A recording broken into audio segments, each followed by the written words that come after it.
एक लड़का पहली बार कैब में बैठकर सफर कर रहा था, लेकिन जल्द ही उसे डर लगने लगा। उसी कैब में बैठी एक लड़की ने अपनी सहेली को एक आदमी द्वारा बेहोश होते हुए देखा।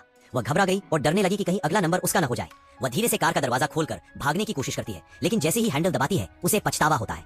कुछ देर बाद तीनों लड़कियों की आंख खुलती है और वे खुद को एक बंद कमरे में पाती है। वही आदमी अंदर आता है, एक कुर्सी साफ करता है और बैठकर उन्हें घूरता है। लड़कियां डरी हुई हैं और समझ नहीं पा रही कि वह क्या चाहता है। अचानक कमरे के पीछे से एक लड़की की चीख सुनाई देती है। फिर वही लड़की घायल हालत में वापस कमरे में फेंक दी जाती है।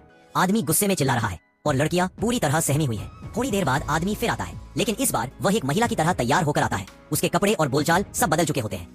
लड़कियों को समझ नहीं आता कि वह कौन सा खेल खेल रहा है। अगले दिन वही आदमी एक बच्चे की तरह कपड़े पहनकर बैठा मिलता है। अब एक लड़की को समझ आता है कि ये आदमी बहुव्यक्तित्व विकार मल्टीपल पर्सनैलिटी से ग्रस्त है और इसके अंदर कई अलग अलग व्यक्तित्व है। कुल 23। बच्चे जैसा व्यक्तित्व सीधा साधा लगता है, इसलिए लड़की उसे बातों में फंसाती है और बाहर निकालने की विनती करती है। बच्चा डर कर भाग जाता है, लेकिन वे ये पता लगा लेती है कि कमरा पूरी तरह मजबूत नहीं है। तीनों छत को तोड़ने लगती है और एक लड़की ऊपर चढ़कर बाहर निकल भी जाती है।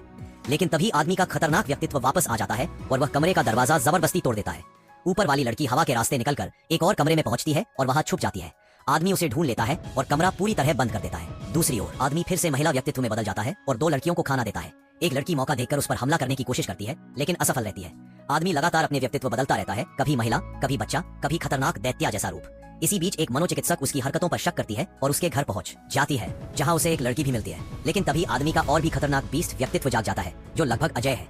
उधर मुख्य लड़की को एक चाबी मिलती है और वह कमरों की तलाश में भागती है, जहां उसे अपनी दोनों सहेलियां मृत अवस्था में मिलती है। वह डर कर भागती है और खुद को एक पिंजरे में बंद कर लेती है। बीस्ट उसे पकड़ लेता है, लेकिन तभी उसे लड़की के शरीर पर पुराने घावों के निशान दिखाई देते हैं। उसे एहसास होता है कि लड़की भी दर्द झेल चुकी है, उस जैसी ही। इसलिए वह लड़की को मारने के बजाय छोड़ देता है और वहां से चला जाता है। वीडियो पसंद आए तो पेज को लाइक और फॉलो जरूर करें।